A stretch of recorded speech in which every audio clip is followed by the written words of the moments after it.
He's man, am I in a good mood today? Okay, so what can we take away from the result of the general election? Well, I'm going to start off by quoting a phrase that the left love to use when they're winning. And that is that the people have chosen hope over hate. I mean, let's face it, Jeremy Corbyn's whole existence is built on hate. Hatred for the Tories, hatred for the rich, hatred for capitalism, hatred for the Jews, hatred for Israel, hatred for America. How's that for a list? The British people have just said no to communism and no to mass uncontrolled migration. I think that's what we can take away from this. Now, I'm going to dedicate most of this video to a few what you might call Christmas messages I have for a few people. And I'm going to list them. Now, I will save the best till last, so please stay tuned. Okay, first of all, for Boris Johnson. Boris Johnson has talked a lot about trust in politics. Well, we've put our trust in you, Boris. Now it's time for you to deliver. No excuses. You've got to carry out your promises. We know that Boris is friendly with Trump, and just look at the way that Trump is doing that and gaining results. So please, Boris, don't let us down. Secondly, to Jeremy Corbyn. Jeremy, your vision for Britain will never, ever be welcome. Not by the British people. Now, the best thing that you can do, mate, is retire.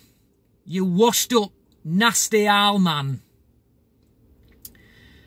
Theresa May, up next. Theresa May nearly destroyed us. And Boris has shown you what it means to be a true leader.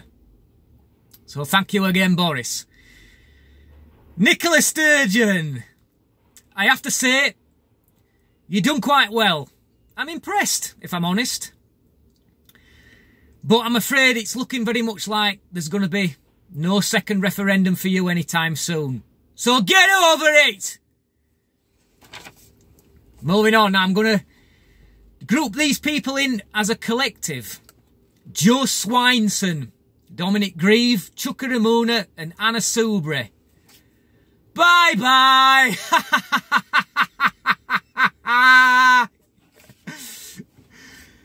Now then, next on the list is, you're going to love this one, Ash Sarkar.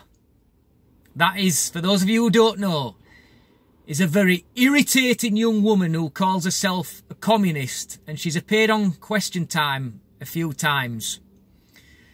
My message to you is never ever show your smug, irritating face on TV ever again. Mop up your tears and get back in your box, you pathetic little snowflake. I am sick of seeing her face.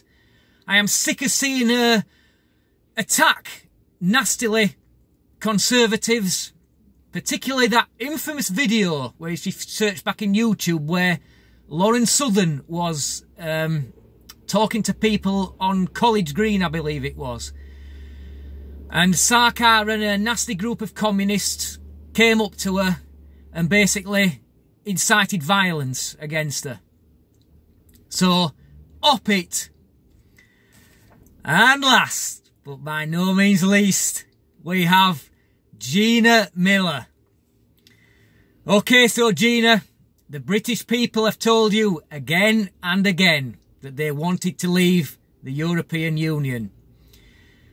Now take your tactical voting website and fuck off! Get yourself over to the European Union and live there.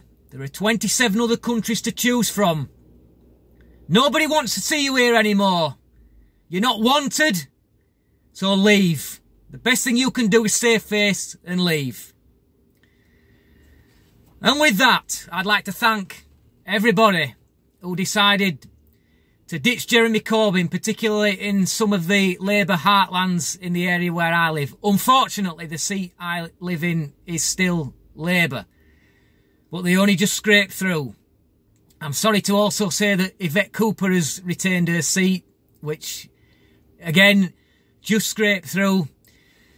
The Brexit Party, well, they haven't done very well. It's a matter of soul searching now for Nigel, though. I still support Nigel. I still support his vision, and he's been unwavering in that vision. So we should show respect, but it's the voting system that's to blame for the Brexit Party not going very far, rather than the party themselves and Nigel. It was a case of vote Tory or Labour would get in. So I am one happy bunny today. And I'd like to wish you all a happy Christmas and a happy 2020. There's a new sheriff in town, and his name's Johnson. Boris Johnson. Until next time, easy.